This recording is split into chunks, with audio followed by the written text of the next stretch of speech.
तो नमस्कार दोस्तों, कैसे हो? आशा करता हूँ सभी अच्छे होंगे। राजस्थान करंट अफेयर क्लास में आपका स्वागत है। तो राजस्थान करंट अफेयर के महत्वपूर्ण क्वेश्चनों को लेकर मैं आया हूँ और मैंने अभी सीईटी के पेपर में हमारी क्लास से 2-3 क्वेश्चन आप मतलब आए हैं मेरी क्लास से पिछले। तो मतलब मैं कुछ अच्छा दे पा रहा हूँ, मुझे पता है इस चीज का।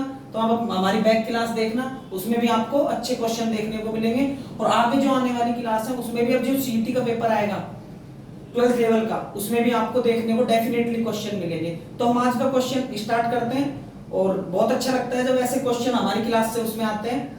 तो आज मैं पहला क्वेश्चन हमारा लेकर आया हूं राजस्थान करंट अफेयर से रिलेटेड। राजस्थान के बूंदी जिले में चल रहे ऑपरेशन अस्मिता का संबंध किससे है? ठीक है, राजस्थान में बहुत सारे ऑपरेशन चलाए जा रहे हैं, बहुत सारी योजनाएं चलाई जा रही हैं, अभियान चलाए जा रहे हैं तरह तरह के, शिक्षा के क्षेत्र में, किसानों के क्षेत्र मतलब किसानों के लिए या फिर लेडीजों के लिए या फिर वृद्धों के लिए बहुत सारी योजनाएं हैं राजस्थान में। राजस्थान एक तरह से इन चीजों के लिए हब माना जाता है कि कितनी योजनाएं यहाँ पर कितनी है।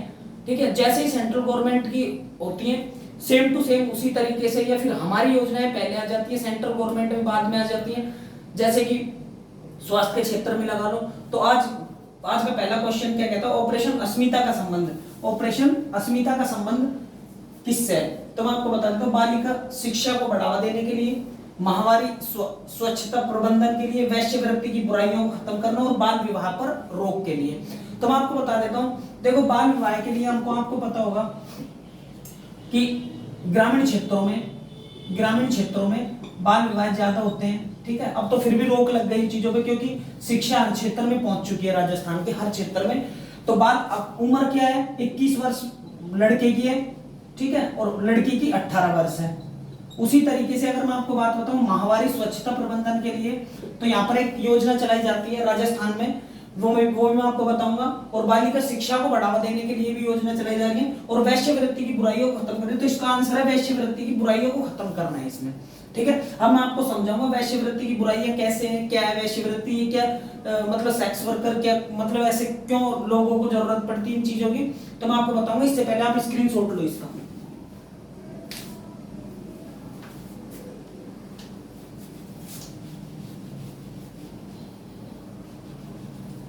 यह आंसर तुम्हारा वैश्यवृत्ति की बुराइयों को खत्म करना है। तो मैं आपको बता देता हूं, लड़की के बेहतर जीवन, शिक्षा और सर्वांगीण विकास के लिए ये योजना चलाई जाती है। और मैं आपको बता देता हूं, ऐसी लेडीज है, ऐसी असहाय लेडीज है जिनको ये काम करना पड़ता है, ठीक है, तो उनके लिए बहुत गलत बात है ये। और हमारे राज्य में भी ऐसे कई जगह हैं। उसके बाद दिल्ली जैसे शहर जो कि इंडिया का मतलब इन चीजों के लिए वहां पर सबसे ज्यादा काम होते हैं, मुंबई देख लो तुम। तो वैश्यवृत्ति की बुराइयों को खत्म करने के लिए अस्मिता ऑपरेशन चलाया जा रहा है बूंदी जिले में। तो उसमें क्या है कि जो लेडीजों को, लड़की को बेहतर जीवन, शिक्षा और सर्वांगीण विकास के लिए ये कदम उठाए जा रहे हैं। इसमें अपने एक शख्स का नाम बता देता हूं मैं आपको, वो है कैलाश सत्यार्थी। कौन है? कैलाश सत्यार्थी है। उनको क्या है? उनको 2014 में नोबेल प्राइज मिल चुका है, ठीक है। और नोबेल प्राइज किसके लिए मिला है? बच्चों और युवाओं के लिए संघर्ष, युवाओं और बच्चों के संघर्ष के लिए इनको नोबेल प्राइज दिया गया है, मतलब कि नोबेल पुरस्कार दिया गया है। और मैं आपको बता देता हूं कि जो कैलाश सत्यार्थी, इन्होंने बड़े योगदान के साथ इसीलिए इनको नोबेल प्राइज दिया गया है। और इनके साथ अब इसमें जो राजस्थान में बूंदी जिले में चल रहा है ऑपरेशन अस्मिता, उसमें इन्होंने क्या किया है, कई संस्थाओं के साथ इस ऑपरेशन में बढ़ावा देने के लिए और लड़कियों को या औरतों को अच्छे अवसर प्रदान करने के लिए इन्होंने कदम उठाया है। ठीक है ना, इसका यहीं पर खत्म करते हैं ये मैटर कि ऑपरेशन अस्मिता किससे संबंधित है? वैश्यवृत्ति से संबंधित है। अब हम आते हैं नेक्स्ट टॉपिक पर।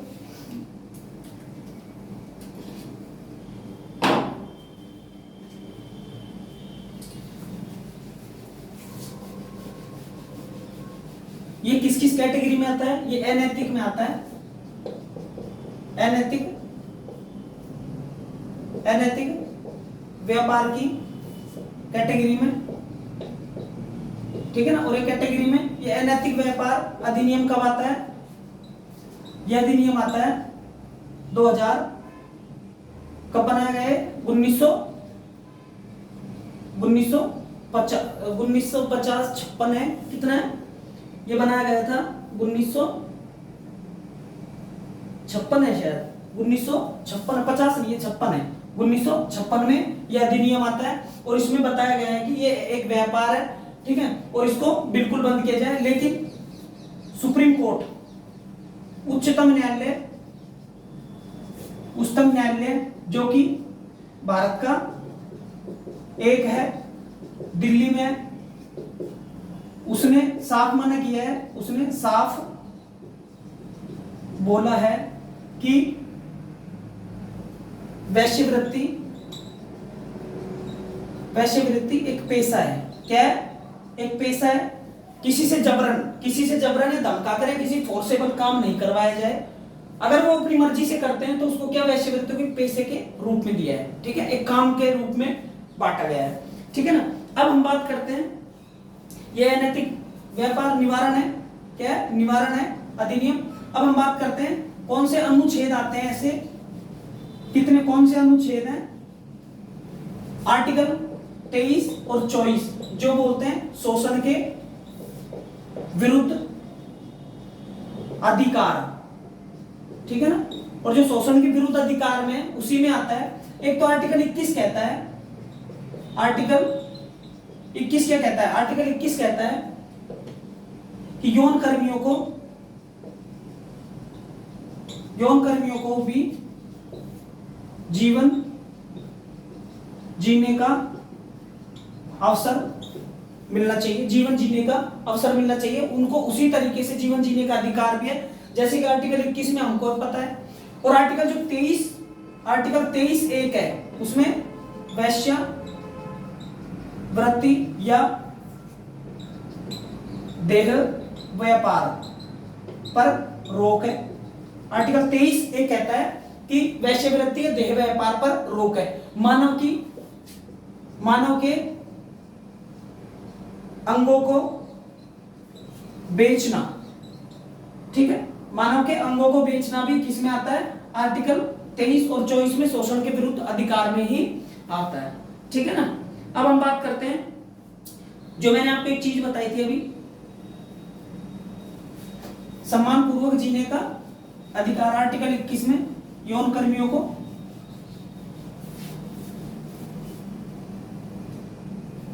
एक मासिक धर्म स्वच्छता अभियान है। कौन सा अभियान है? इससे रिलेटेड बता रहा हूं मैं लेडीजों से। उसके बाद एक उड़ान योजना राजस्थान, क्या है? उड़ान योजना है राजस्थान की। उसके बाद हम बात करते हैं तो एक है चिराली योजना। कौन सी योजना? चिराली योजना, ठीक है। और चिराली योजना में आपको बताऊंगा, पहली बार देखोगे इसको, ठीक है। अब इसमें क्या है ये मासिक जो धर्म स्वच्छता है 2012 में वसुंधरा राजे ने स्टार्ट की थी। उसके बाद बात करते हैं उड़ान योजना की, तो उड़ान योजना 2021 में स्टार्ट होती है। ये सितंबर में इसकी घोषणा होती है और नवंबर में, ये 19 नवंबर को स्टार्ट होती है, ठीक है। उसके बाद हम बात करते हैं जो चिराली योजना है। चिराली योजना में आपको बता देता हूं, जो गांवों में महिला है, ग्रामीण महिलाओं के लिए एक वॉलंटियर,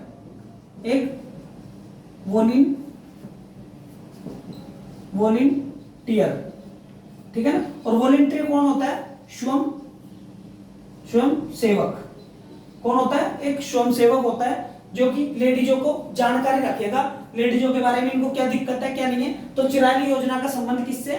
इससे है। और ये 26 सितंबर 2017 को स्टार्ट होती है। इसको याद रखना है, अब की बार आपके पास डेफिनेटली ये क्वेश्चन पूछने को मिलेगा। अभी आज कल परसों अभी जो कल सीटी का पेपर हुआ था उसमें कई योजनाओं का जिक्र किया गया था, जिनमें से एक योजना मैं आपको पहली क्लास में बता चुका हूं, ठीक है ना। आज पहला क्वेश्चन, इसका स्क्रीनशॉट ले लो, हम नेक्स्ट क्वेश्चन की ओर आते हैं।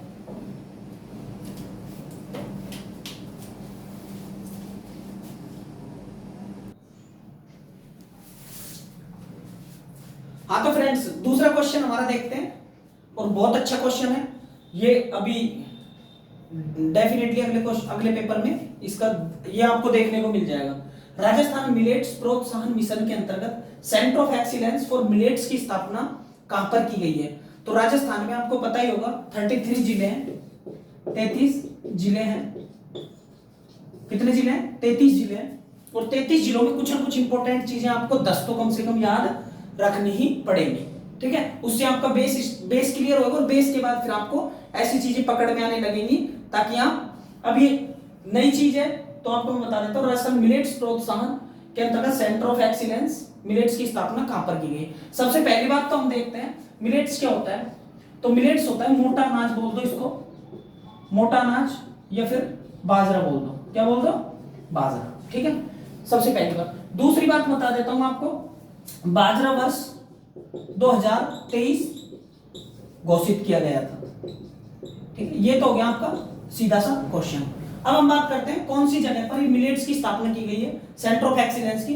तो ये की गई है जोधपुर में। कहां पर की गई है? जोधपुर में। दूसरी चीज मैं आपको बता देता हूं, भरतपुर में एक सेवर नाम की जगह है, जहां पर सरसों अनुसंधान केंद्र है। क्या है? सरसों अनुसंधान केंद्र, ठीक है ना। और तीसरी बात करते हैं तो जालोर में महिलाओं का महिला साक्षरता कम है। क्या है? महिला साक्षरता जालोर में कम है। जयपुर की बात करते हैं तो जयपुर में सेवर की पहाड़ियां हैं, ठीक है। तीनों चीज हो गई, तीनों जिलों की बात हो गई। अब हम बात करेंगे नेक्स्ट, सबसे पहली बात तो इसकी स्थापना क्यों की गई है, क्यों नहीं की गई है, ठीक है। तो ये स्थापना की गई है क्योंकि जो फूड प्रोडक्ट कंपनी है, जो फूड प्रोडक्ट निर्माता बोल दो या कंपनी बोल दो, ठीक है, उनको क्या है? इंसेंटिव देने के लिए, ठीक है। क्या देने के लिए? इंसेंटिव देने के लिए। और इंसेंटिव में क्या? ये फूड प्रोडक्ट किससे बनाएंगे? ये मिलेट से बनाएंगे। किससे बनाएंगे? मिलेट से, ठीक है ना। किससे बनाएंगे? मिलेट से। तो आपको पता होगा कि फूड प्रोडक्ट निर्माता कंपनी को इंसेंटिव दिया जाएगा, और ये जोधपुर में है। यहां तक हमारा क्वेश्चन खत्म हो गया। अगर आपसे कोई नेक्स्ट टाइम पूछे कि सरसों अनुसंधान केंद्र कहां पर है, वहां पर है, उसके बाद मिलेट्स की स्थापना कहां, एक्सीलेंस फॉर मिलेट्स की स्थापना कहां की गई, तो आप कहां बताओगे? जोधपुर में। अब हम जो मेन पॉइंट है उसकी बात करते हैं।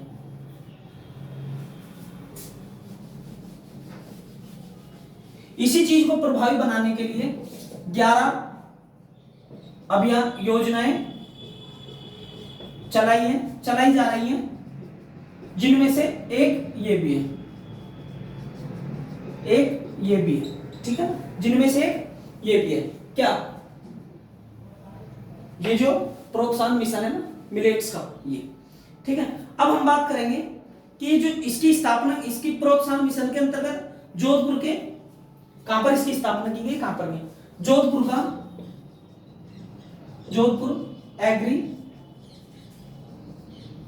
एग्रीकल्चर, जोधपुर का जो एग्रीकल्चर है ना,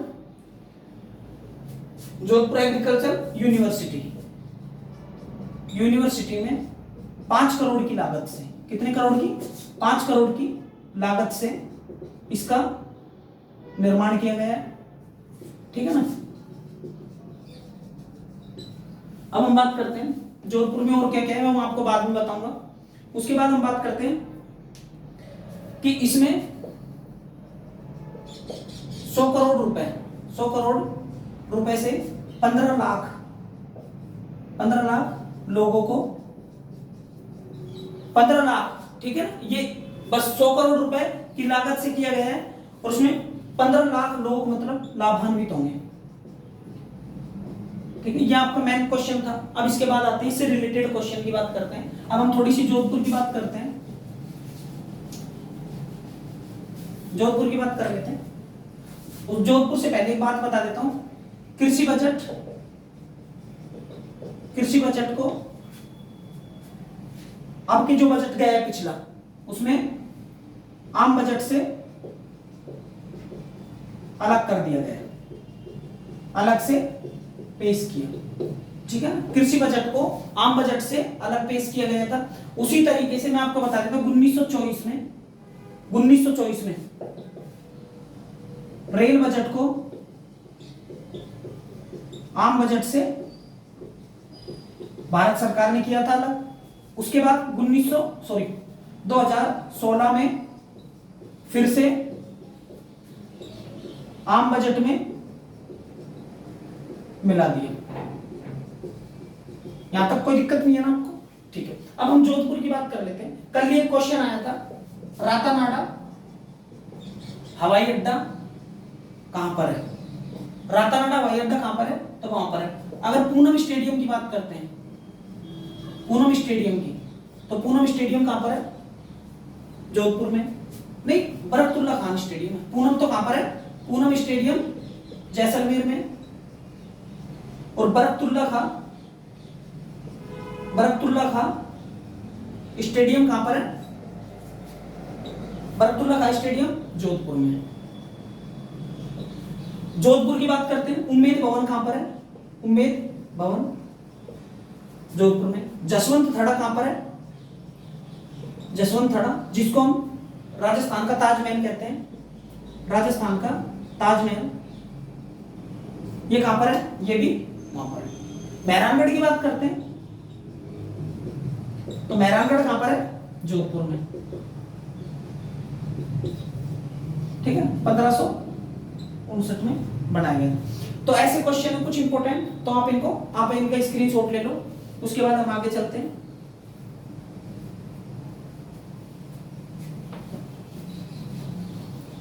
अब हम बात करते हैं बाजरे से रिलेटेड। किससे रिलेटेड? बाजरे से।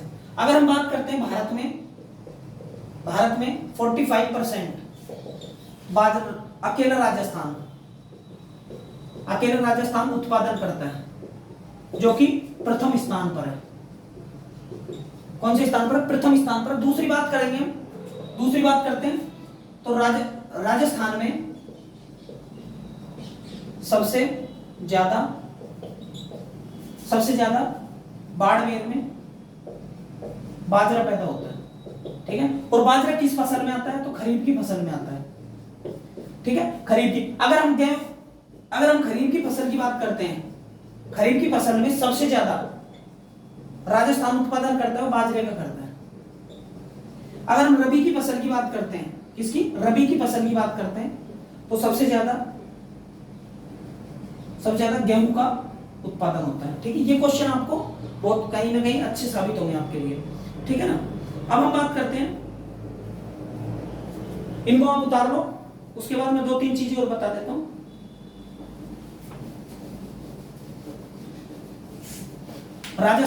जोधपुर की बता देता हूं 2-3 बातें।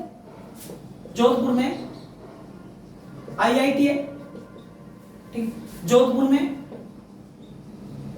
एम्स है, जोधपुर में हाई कोर्ट है, ठीक है। जोधपुर में रातानाडा है हवाई अड्डा। मैं आपको बता देता हूं,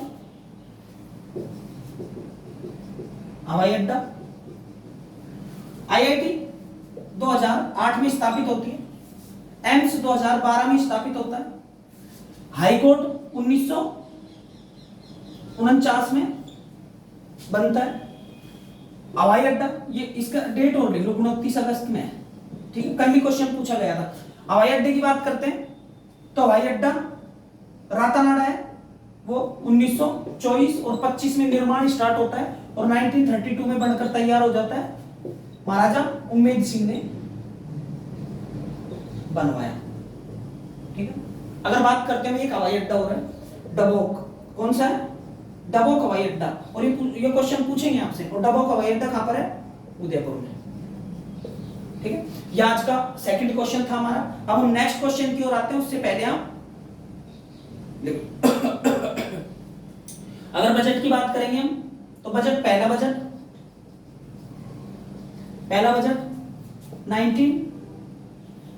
28 फरवरी 1950 में पेश किया गया था, और पहला बजट किसने? जॉन मथाई ने पेश किया था। जॉन मथाई थे, ठीक है, उन्होंने पेश किया था। ये आप स्क्रीनशॉट ले लो। नेक्स्ट क्वेश्चन की ओर आते हैं।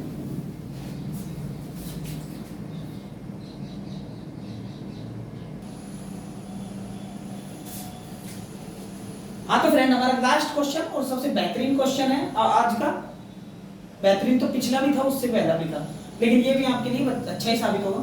राजस्थान के किन जिलों में पहली बार जियो की 5G इंटरनेट सेवाएं शुरू की गई है? अभी तक तुम 4G का मजा ले रहे थे, सबसे पहले 2G, उसके बाद 3G नहीं 4G आया डायरेक्ट, ठीक है। और 4G जियो ने लॉन्च किया था, बहुत अच्छा चल रहा है, मतलब ठीक है, अच्छी सुविधाएं दे रहे हैं।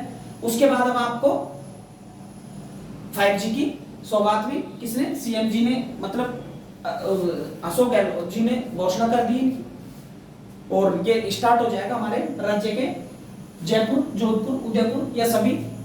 आप बताइए, आपको पता है, आप सभी को देखकर तो आपने टिक कर दी होगा सभी, तो कोई बात नहीं है, सभी आएगा इसका। जयपुर, जोधपुर और उदयपुर 3 सिटियां बहुत बड़ी है, ठीक है। जोधपुर आता है, क्षेत्रफल में भी ज्यादा है, ठीक है। अगर जनसंख्या की बात करेंगे हम, तो जनसंख्या में भी ये दूसरे नंबर पर है, ठीक है ना। अगर हम बात करते हैं आगे बात करेंगे, तो मैं आपको बता देता हूं, जो जियो कंपनी है, ठीक है, जियो कंपनी ने 5G लॉन्च कर दिया है, ठीक है। जियो कंपनी ने 5G लॉन्च कर दिया है, लेकिन राजस्थान में 3 जिलों में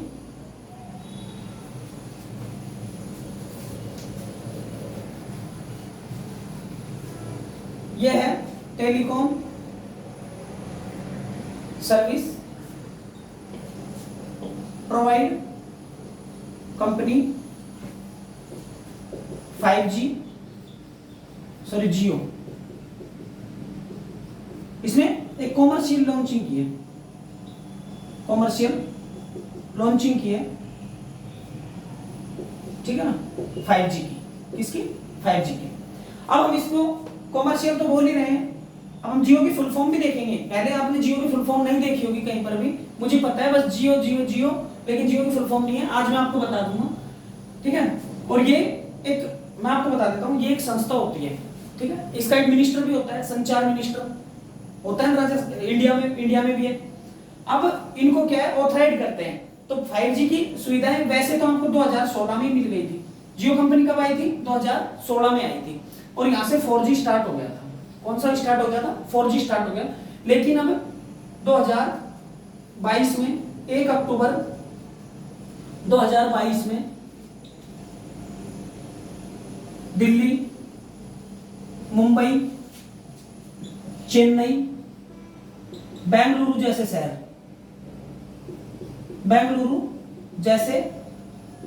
शहर, मिलाकर 50 शहरों में 5G लॉन्च कर दिया था 1 अक्टूबर 2022 को। अब आता है नंबर किसका? भारत, राजस्थान का। तो राजस्थान में जयपुर, उदयपुर और जोधपुर, ये 3 शहर हैं, यहाँ पर 5G की सौगात हमारे सीएम जी देंगे, ठीक है ना। और ये स्टार्ट हो जाएगी, और दावा किया गया है कि 2023 तक, दिसंबर 2023 तक पूरे भारत में ये सुविधाएं मिल जाएंगी 5G की। किसकी? 5G की, ठीक है ना। उसके बाद इसमें क्या होगा? हाई स्पीड मिलेगी, और तो क्या है, हाई स्पीड तो 4G में मिलती है, हाई स्पीड इससे और ज्यादा मिल जाएगी इसमें, ठीक है। इसके रिचार्ज वगैरह बढ़ जाएंगे, और तो क्या होगा, तुम्हारे लिए तो ये नुकसान होगा, रिचार्ज बढ़ जाएंगे। और जैसे अब होता है 179 का, ठीक है, अब होता है 179 का, उसके देखो फिर एक होता है 209 रुपए का, एक 239 का, ठीक है। तो अब मिल जाएगा तुमको 309 का लास्ट। तो ऐसे करके बढ़ जाएगा, पैसे हमारे ही खर्च होंगे, हमको सुविधाएं मिलेंगी, लेकिन कोई दिक्कत नहीं है, 5G लॉन्च होएगा अपने यहाँ पर, ठीक है ना। अब हम बात करते हैं सबसे सबसे पहला, फिर हम जियो की फुल फॉर्म बताएंगे आपको, ठीक है। सबसे पहले विश्व में एक दक्षिण कोरिया देश है। कौन सा देश है? दक्षिण कोरिया, ठीक है। और दक्षिण कोरिया की राजधानी की बात करेंगे तो हम सियोल है। कौन सी है? सियोल। और दक्षिण कोरिया सबसे पहले 5G लॉन्च करने वाला विश्व का पहला देश है। कौन? दक्षिण कोरिया। और इसकी राजधानी क्या है? सियोल है।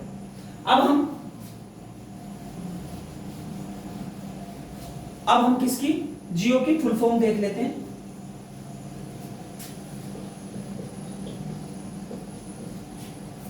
जॉइंट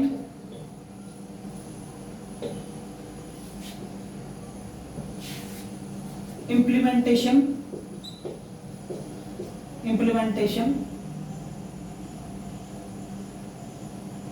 जॉइंट इम्प्लीमेंटेशन, ठीक है। जॉइंट इम्प्लीमेंटेशन, इसमें यहां जाएगा अपॉर्चुनिटी,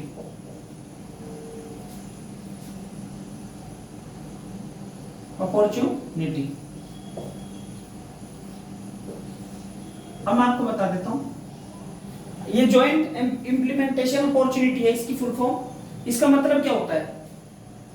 इसका मतलब होता है संयुक्त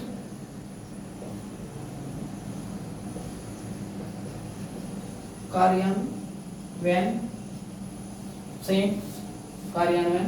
अवसर, ठीक है। इसमें क्या है? जियो का जॉइंट इम्प्लीमेंटेशन अपॉर्चुनिटी, इसका मतलब है संयुक्त में कार्यान्वयन की अवसर मिलेगा, मतलब कि सब एक साथ मिलकर ही रहेंगे। इसका मतलब छुपा हुआ मतलब ये है, ठीक है ना। तो आज के लिए हम इतना ही छोड़ते हैं और हम नेक्स्ट क्लास के लिए आपके लिए कल लेकर आएंगे क्वेश्चन। तो आप एंजॉय करिए क्लास के साथ और क्लास देखते रहिए, ठीक है।